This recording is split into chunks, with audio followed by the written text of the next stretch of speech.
RBSC education academy में आप सभी का स्वागत है। आज का जो हमारा टॉपिक है वह है भाग 2 भाषा 1 हिंदी। यानी आज हम हिंदी का जो क्वेश्चन पेपर आता है उसके बारे में अध्ययन करेंगे। तो इसमें देखिए, परीक्षा के अंतर्गत 31वां जो प्रश्न है, पहला मनोविज्ञान के 30 प्रश्न और फिर 31वां देखिए भाषा 1 के अंतर्गत हिंदी। पहला प्रश्न है इसमें 31वां, निम्नलिखित में से कौन सा श्रवण कौशल शिक्षण का उद्देश्य है? तो इसमें उत्तर दिया हुआ है डी।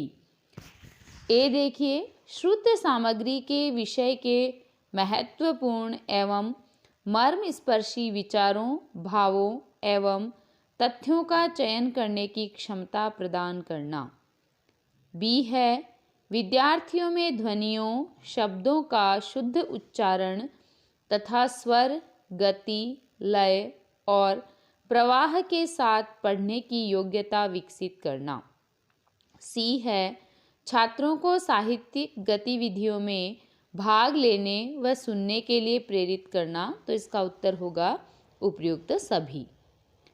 32वां प्रश्न, हिंदी भाषा शिक्षण में शैक्षिक उपचार का प्रमुख उद्देश्य है। तो इसका उत्तर है बी, शैक्षणिक कठिनाइयों एवं दोषों का निवारण। नेक्स्ट, निम्नलिखित में से कौन सा स्वरागम उच्चारण दोष का उदाहरण है? तो उत्तर है डी, स्नान को स्नान कहना। नेक्स्ट, निम्नलिखित में से कौन सा मौखिक अभिव्यक्ति का महत्व नहीं है? तो इसका उत्तर है सी, मौखिक भाषा के द्वारा नई नई जानकारियाँ मिलती है, भले ही यह विचारों के आदान प्रदान में सहायक नहीं हो। 35वां प्रश्न, सतत और व्यापक मूल्यांकन मुख्य रूप से पर बल देता है। उत्तर है बी, बच्चे के व्यवहार का सतत अवलोकन करने। नेक्स्ट, भाषा कौशलों के संदर्भ में कौन सा कथन उचित है? तो इसका उत्तर है डी, भाषा के चारों कौशल परस्पर अंतः संबंधित है। नेक्स्ट, एक बहुसांस्कृतिक कक्षा में आप एक भाषा शिक्षक के रूप में किस बात को अधिक महत्व देंगे? उत्तर है ए, बच्चों को भाषा प्रयोग के अधिक से अधिक अवसर देना। नेक्स्ट, हिंदी की कक्षा में प्राय हिंदीतर भाषी बच्चे हिंदी सीखने में अनेक कठिनाइयों का सामना करते हैं, क्योंकि उत्तर है ए, प्राय हिंदी और उनकी मातृभाषा की संरचना में अंतर होता है। नेक्स्ट, बोलना कौशल में महत्वपूर्ण है। उत्तर है बी, संदर्भ एवं स्थिति के अनुसार अपनी बात कह सकना। नेक्स्ट, किस प्रकार के प्रश्न बच्चों की भाषागत समझ का आकलन करने में अधिक सहायक नहीं होते? उत्तर है डी, अनुमान परक प्रश्न। नेक्स्ट, पठन कुशलता का मूल्यांकन करने के लिए आप क्या करेंगे? उत्तर है बी, पढ़ी गई सामग्री पर प्रश्न बनवाएंगे। नेक्स्ट, मौखिक अभिव्यक्ति में निम्नलिखित में से कौन सी विशेषता नहीं होनी चाहिए? तो इसका उत्तर है सी, श्रोताओं से काफ़ी उच्च स्तर की भाषा का प्रयोग। नेक्स्ट, निम्नलिखित में से कौन सा लेखन अभ्यास है? सुलेख, अनुलेख, श्रुतलेख, ये सभी। तो इसका उत्तर है डी, ये सभी। नेक्स्ट, भाषा शिक्षण में विचारों के आदान प्रदान से छात्रों में निम्न में से किस कौशल का विकास होता है? तो इसमें देखिए, भाषा कौशल का, चिंतन कौशल का, सामूहिक क्रियाओं में कार्य करने के कौशल का। उत्तर है इसका डी, उपर्युक्त सभी। नेक्स्ट, परिपृच्छा का उद्देश्य होता है। छात्रों में ज्ञानात्मक कौशलों का विकास करना, वैज्ञानिक दृष्टिकोण उत्पन्न करना, जिज्ञासा, अभिवृत्ति एवं अभिरुचि का विकास करना। उत्तर है डी, उपर्युक्त सभी। नेक्स्ट 46 से 54 प्रश्न जो है वो है गद्यांश में से। तो देखिए गद्यांश को जब हम हल करते हैं तो 2 से 3 बार जब हम पढ़ते हैं तो प्रत्येक प्रश्न का उत्तर हमें बखूबी समझ में आ जाता है। तो देखिए, इतिहास बताता है कि भारत अनेक प्रकार की प्राकृतिक आपदाओं का शिकार होता रहा है। चक्रवात, बाढ़, भूकंप और सूखा इनमें से प्रमुख आपदाएं हैं। देश के 60% भूभाग विभिन्न तीव्रताओं के भूकंप की संभावना वाला क्षेत्र है, जबकि 4 करोड़ हेक्टेयर से अधिक क्षेत्र में बाढ़ की संभावना बनी रहती है तथा 68% क्षेत्र में सूखे की आशंका मंडराती रहती है। इससे न केवल हजारों जीवन की क्षति होती है, बल्कि भारी मात्रा में निजी, सामुदायिक और सार्वजनिक परिसंपत्तियों को क्षति पहुंचती है। यद्यपि वैज्ञानिक और भौतिक रूप से देश में भारी प्रगति हुई है, लेकिन आपदाओं के कारण जन धन की क्षति में कमी होती नहीं दिखाई देती। भारत सरकार ने अपने आपदा प्रबंधन दृष्टिकोण में आमूल परिवर्तन किया है। यह नीति अब केवल राहत पहुंचाने तक सीमित नहीं है, बल्कि आपदाओं से निपटने की तैयारियों, उनके शमन और बचाव पर ज़्यादा जोर दिया जा रहा है।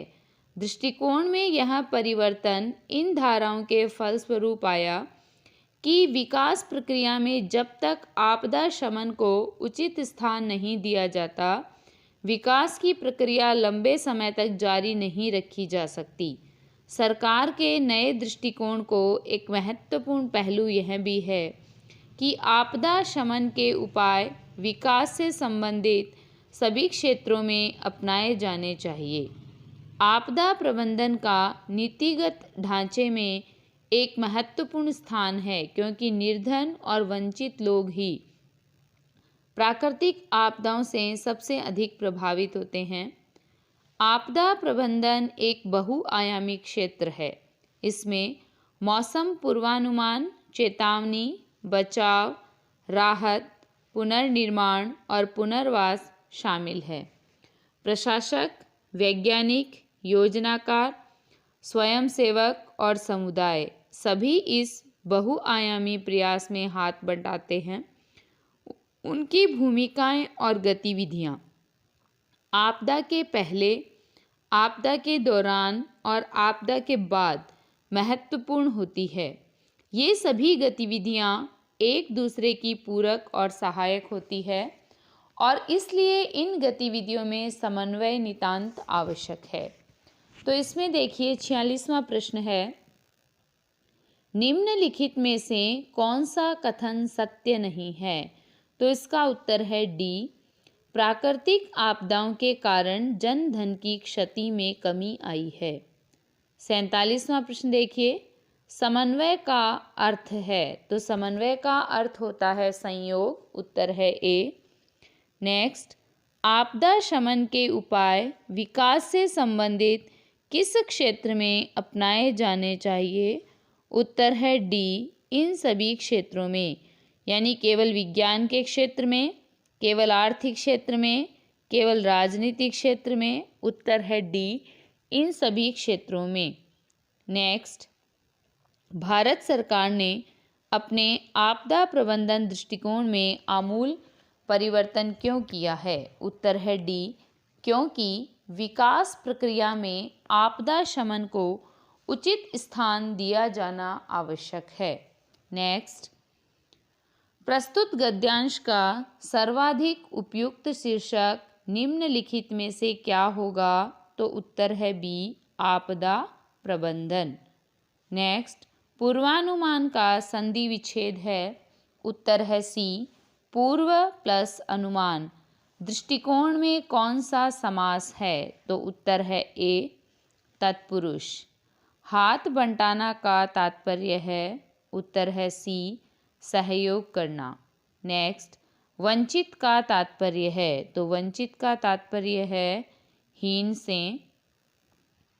नेक्स्ट, 55 से जो 60 प्रश्न है वो इस गद्यांश पर आधारित है। गद्यांश देखिए, यदि आप जो राष्ट्र के चुनिंदा व्यक्ति हैं जो सर्वोत्कृष्ट शिक्षा से संपन्न हैं, अपने निजी आराम और स्वार्थपूर्ण प्रयोजनों के कारण अपने स्वयं के लिए तथा अपने राष्ट्रहित के लिए और बड़ी स्वतंत्रता हासिल करने के लिए एक बेहतर निष्पक्ष शासन लाने के लिए अपने स्वयं के मामलों का प्रबंध करने में और अधिक हिस्सेदारी प्राप्त करने के लिए एकजुट संघर्ष नहीं कर पा रहे हैं, तो हम जो आपके मित्र हैं आपका झूठा गुणगान कर रहे हैं और हमारे विरोधी सच कह रहे हैं, और तब आपकी बेहतरी के लिए लॉर्ड रिपन की सारी उच्चाकांक्षाएं निष्फल एवं काल्पनिक है।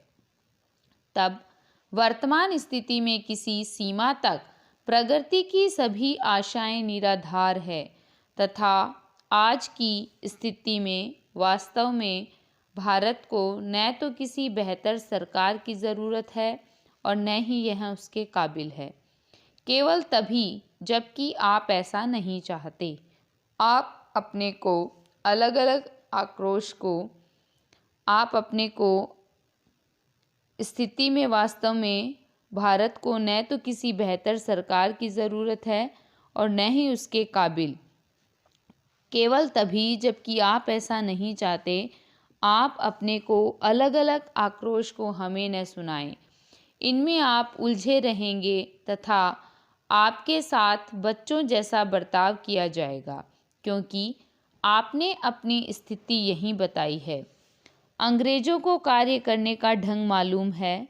अब इस तरह की कोई शिकायत न लाएं कि अंग्रेज़ों को सभी महत्वपूर्ण स्थानों पर तरजीह दी जा रही है, क्योंकि यदि आपके भीतर वह लोक भावना नहीं है, सर्वोत्कृष्ट कोटि का वह सर्व कल्याणकारी समर्पण नहीं है, जिसके चलते आप जनता के हितों के लिए अपने निजी हितों की आहुति दे दें, वह देश प्रेम नहीं है जिसने अंग्रेज़ों को उस स्थिति पर ला दिया है जहां वे आज हैं। तब उन्हें आपसे ज़्यादा तरजीह दिया जाना ठीक ही है, और यह भी ठीक और अपरिहार्य है कि वे आज आपके शासक हैं और निश्चय ही वे आपके शासक और कर्ता धर्ता तब तक ही बने रहेंगे जब तक कि आप इन वास्तविकताओं को समझने एवं इनके अनुसार कार्य करने के लिए तैयार नहीं है कि आत्म बलिदान एवं निस्वार्थ सेवा भावना की स्वतंत्रता तथा खुशहाली प्राप्त करने के लिए अनूठे मार्ग हैं। तो इसमें से प्रश्न देखिए, स्वतंत्रता प्राप्त करने के अनूठे मार्ग के रूप में निम्नलिखित में से किसकी चर्चा नहीं की गई है? तो उत्तर है इसका सी देश प्रेम। नेक्स्ट, प्रस्तुत गद्यांश में किस संघर्ष की चर्चा की गई है? उत्तर है ए स्वतंत्रता के लिए संघर्ष। नेक्स्ट, अपरिहार्य शब्द का तात्पर्य क्या है? तो उत्तर है ए अत्याज्य। प्रस्तुत गद्यांश में किसको शासक एवं कर्ता धर्ता बताया गया है? तो उत्तर है बी अंग्रेजों को। नेक्स्ट, किसको संबोधित कर प्रस्तुत गद्यांश को लिखा गया है? उत्तर है डी भारतीय जनता। नेक्स्ट, सेवा भावना में कौन सा समास है? तो उत्तर है डी तत्पुरुष समास। तो देखिए, आज हमने भाषा फर्स्ट का जो हिंदी है कि कोई हिंदी भाषा फर्स्ट में लेते हैं तो उसका पेपर किस प्रकार का आएगा, तो उसका हमने अध्ययन किया है। कल हम अपने नए वीडियो के साथ आपके समक्ष फिर उपस्थित होंगे। आप सभी मेरे चैनल को लाइक, शेयर और सब्सक्राइब करें। बेल आइकन दबाना ना भूलें। धन्यवाद।